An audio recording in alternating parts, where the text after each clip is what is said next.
Nikita, can you start by introducing us to your wolf pack? Okay, we got Hunter the Ginger, we got Carlos the Frenchie, and Lucifer the White Demon.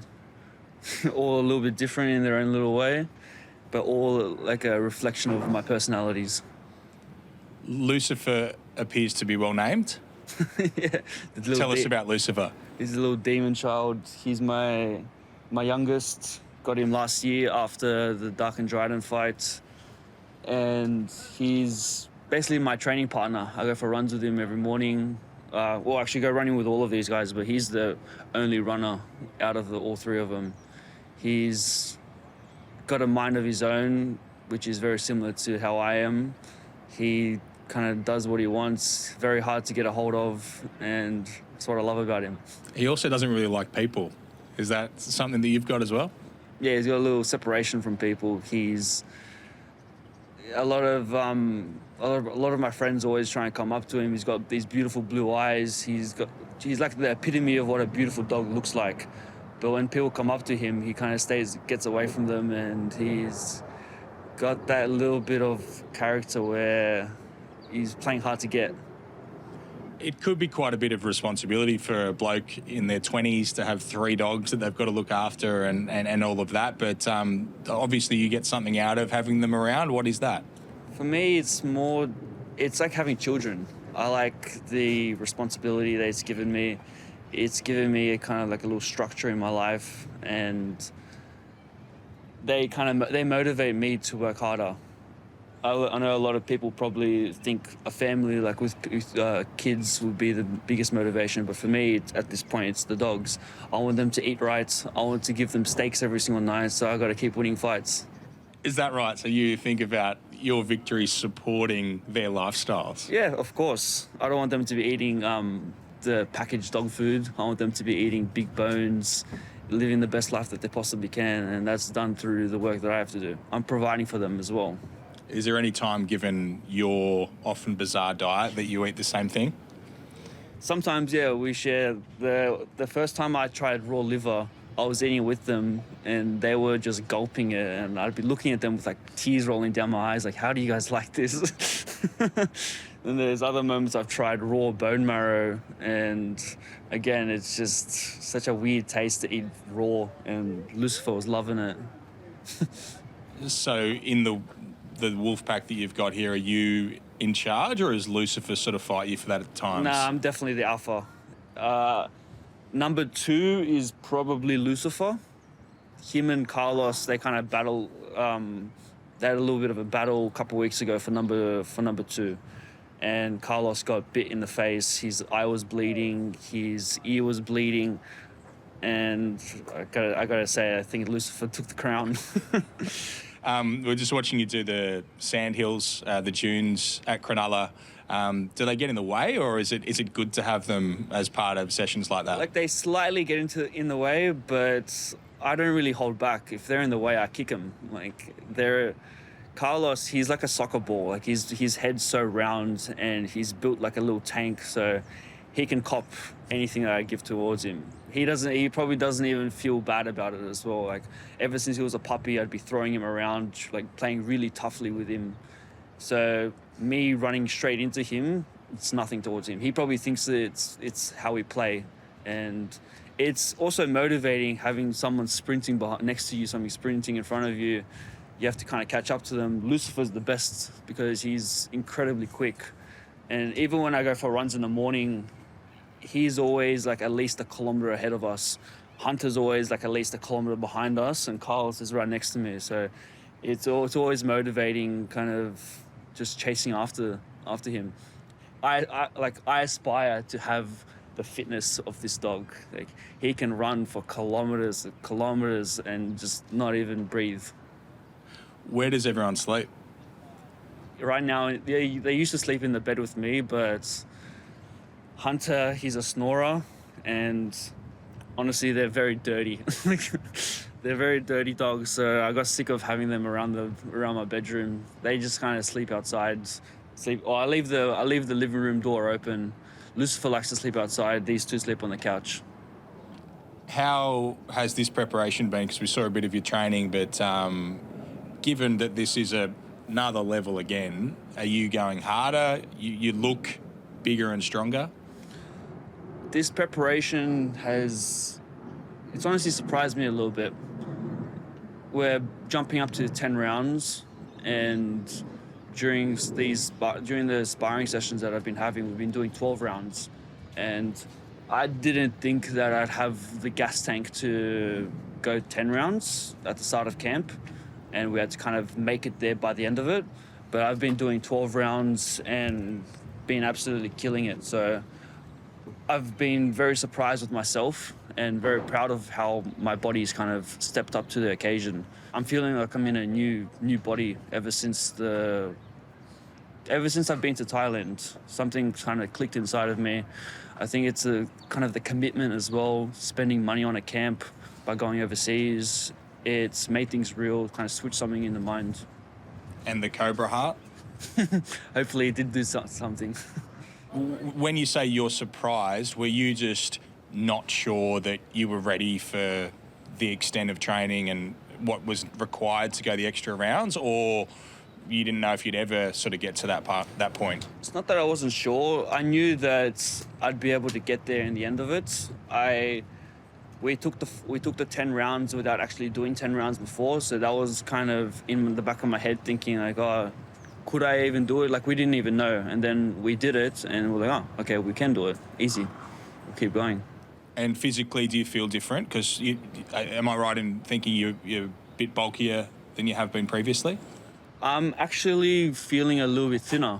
Right. Like, I've changed my diet a bit. I'm not eating as much red meat, and I don't know why, but I feel very lean, feeling very sharp, very quick. I've been having this last month just the best sparrings that I've ever had, and honestly, as I said before, like, I was surprising myself. Like, I don't know where it came from, what happened, but something's clicked inside of me. I've heard that your sparring's going particularly well. What does that look like? What's happening in your spars that wasn't happening before, or is it better than that was happening before? I don't know. I think just the occasion. You rise to the occasion when there's a big pressure and there's a big kind of big table to step up to. Something clicks inside of you, and you really rise to the occasion. I always find that the toughest battles bring out the best in you, and if you're not challenged, or if you're kind of just like on cruise control, then you don't really push yourself as hard. But when you're facing someone like I'm facing now as well, it's bringing something inside of you. What do you think the mood is around your camp with the decision to take this fight, the Australian title against Dylan Biggs, someone they know? Do you think people are going, oh, this is a serious fight, or are we quite ready? What do you think the mood is around everyone? Around our camp? Around yourself and everyone in your team? Our team is very confident in this. We know that we can beat him. We know that there's holes in his game, and everyone in my team is super confident. They've been confident for like the last year or so to take this fight. So I'm very happy that we're doing it. I'm very happy that we're getting it on now. And yeah, I'm very ready for it.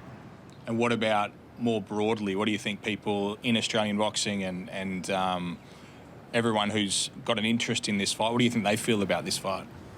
I think they genuinely like it as well, because it's two young guys that are undefeated. They're kind of rising up in the Australian boxing scene, and they're kind of striving for greatness. It's what the sport needs. It's what the sport kind of should be built around, not protecting our O's, kind of risking it all for glory. Is it the first time, do you think, for one of your fights that there's been a good portion of people who feel maybe you will lose this fight, that people are thinking the other guy's a really good chance of winning? Have you sensed that before? Not really. I don't really pay attention to what the outside world kind of thinks or what they say. I'm always just focused on myself. I don't listen to any of the stuff that I hear online. my manager kind of blocks everything out for me, and my main focus is on myself, and yeah, we're confident. Is it more exciting, though, that this is they've all been real fights. I'm sure they've all been there to win. But is it more exciting to you just how real a fight this is? Like, that it is a fight that you could win or lose, or that it is a fight you could look spectacular in or not? Yeah, it's exciting because it's the type of fights that makes you feel like you're really stepping up in the world, where not everyone is backing you. There's two sides to the narrative. There's two sides to what the public thinks. And that's with all the big fights. So for me, it feels like this big step up where you're finally going to be in like the eye of like reality, where there's people against you and there's people with you. Not every fight is going to be people with you. And all the big fights you hear going on in America, there's always two sides to the story. Does the idea of the Australian title matter to you particularly in this fight? It's obviously a prestigious belt. Your brother won it and it was a big stepping stone for him. Does it mean something to you? I'm not really big on jewellery, so I couldn't care less about it. For me, it's just a step up. It's beating Dylan. That's the main one for me. I couldn't care less about the belt itself. I don't know if maybe I'll even just vacate it straight after, but for me, it's just the victory over him. Why is Dylan such a big motivation for you? Because you said in that press conference that you've been thinking about this fight and him for a couple of years now. Yeah, just because we've sparred, we've had history together.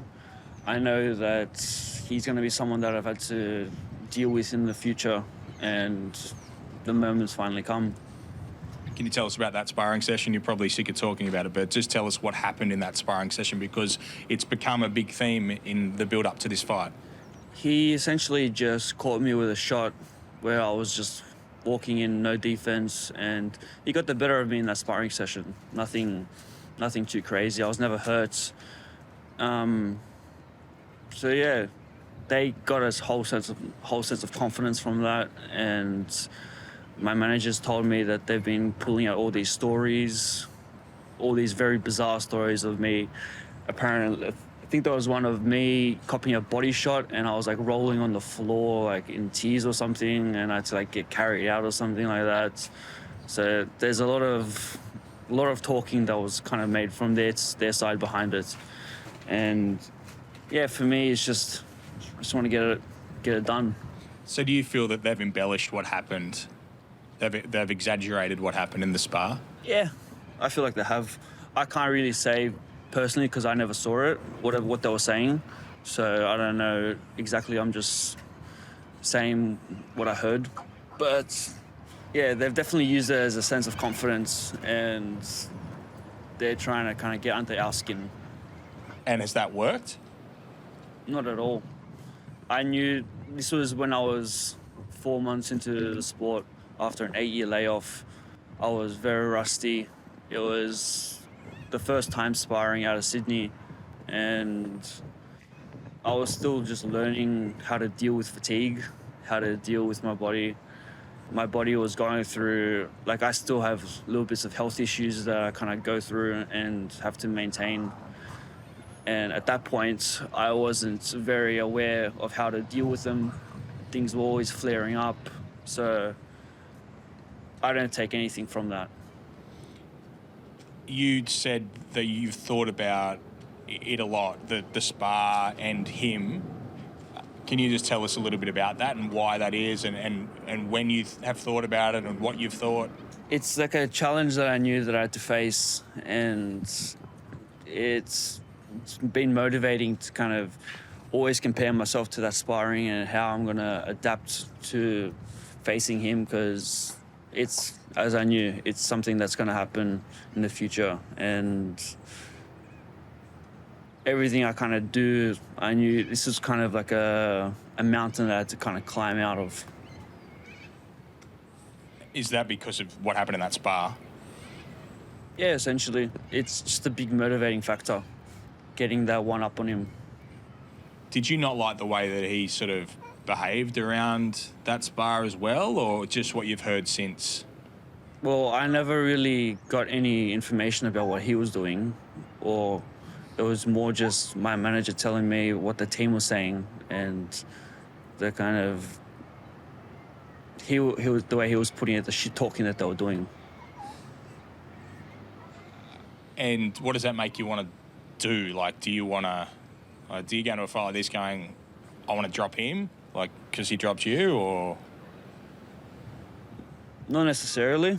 For me, it's more just the victory, just claiming that victory over him. You have bad spars, you have good spars, you have. That's the whole point of training. That's the whole point of sparring. It's the fight that matters, and that's where it's going to matter for our story.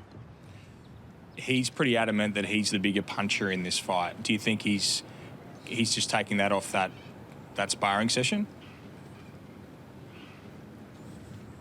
Yeah, probably most likely. I don't think that he's like that heavy of a puncher. Yeah, he's got power, but he's not got like that silencer power, that one punch power.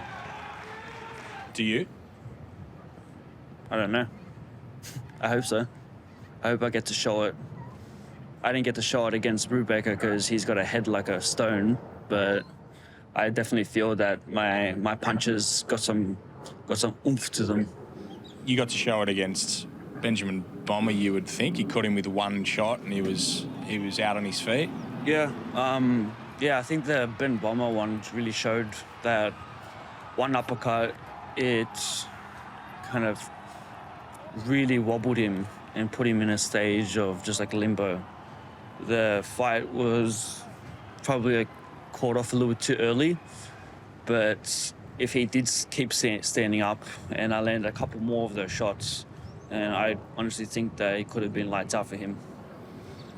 Do you think that because you're only so young in your professional career with 7 fights, do you think that you're still working on those sorts of things? Do you think it's about now that we're going to start to see you picking your shots a bit better, you finding those punches? Yeah, so power doesn't necessarily come from like the brute force of it. And at the start of my career, it was more just like I was trying to punch through the opponent. But power is a technical thing. It's a motion of the wrist. It's a motion of where you accent the punch. And that's something that's kind of like recently come to me. And yeah, when there's a longer fight, the pace is kind of slowed down a little bit. There's not much of a intensity to try and get everything done quickly because of the short pace of the earlier fights. The 10-rounder, I feel like I'm more suited towards the longer ones because I get to pick my shots and really put down on them. What's that going to look like, you think, when you are able to punch like that? What are your fights going to look like? What do you think you're going to be doing to opponents? My aim is to be kind of like Tim, where I kind of just walk them down and break them down in the later rounds. Not so much the one punch power where it just like knocks someone out, but I think there's more pride and more enjoyment and fulfillment in seeing someone break down and looking in someone's eyes and seeing them just wanting a way to escape. Did you see that in the Mendoza fight? With Mendoza, I don't think there was ever a point where he was wanting to leave. He's just built very tough, and he's got like that mentality of he would rather die in the ring. So there were moments where he was kind of struggling, and you could see that he was just outgunned in things like the 10th or 11th round, but he was still ready to kind of die on his shield. Did his performance there, Tim, and recent performances and becoming world champion, has that motivated you even further? Because clearly he played a big part in you wanting to go pro, but has he continued to motivate you to go further? Yeah, so this last fight, I was filming the whole thing, and I basically watched these fights like 7 or 8 times, just like in the editing of the highlights, and I got to really study in depth into that whole fight. And yeah, I'm just amazed with the progressions that he's made and the leaps that he's doing. It's definitely motivating because I got to catch up to it. He's the motivation to catch up to it. Have you watched your most recent fight with Brubaker many times? Yeah, I watched it a few times. I'm aware of the kind of defensive issues that I have sometimes, and yeah, everything's being worked on. We're in a good position. This camp, we're fixing it. We're filling in a lot of the holes that I feel like I had, and yeah, really stepping up. And do we see that against Dylan Biggs? Any perceived frailties in your defence? Are you confident they're not going to be present for a fight like this? I'm confident that it'll be my best performance. And what does your best performance look like against Dylan Biggs, do you think? Me smiling at the end, me enjoying myself, hopefully with no black eyes. And will this one mean more than any of the others? Yeah, this is going to be the most fulfilling one for sure. This one's like a personal one for me. It's going to feel like the medal on the wall. Like, this was the defining moment of the start of my career. I had my early stages where I was kind of testing myself, but this is my real moment, my first moment to shine. This fight's about finding out who's the real top dog in Australia.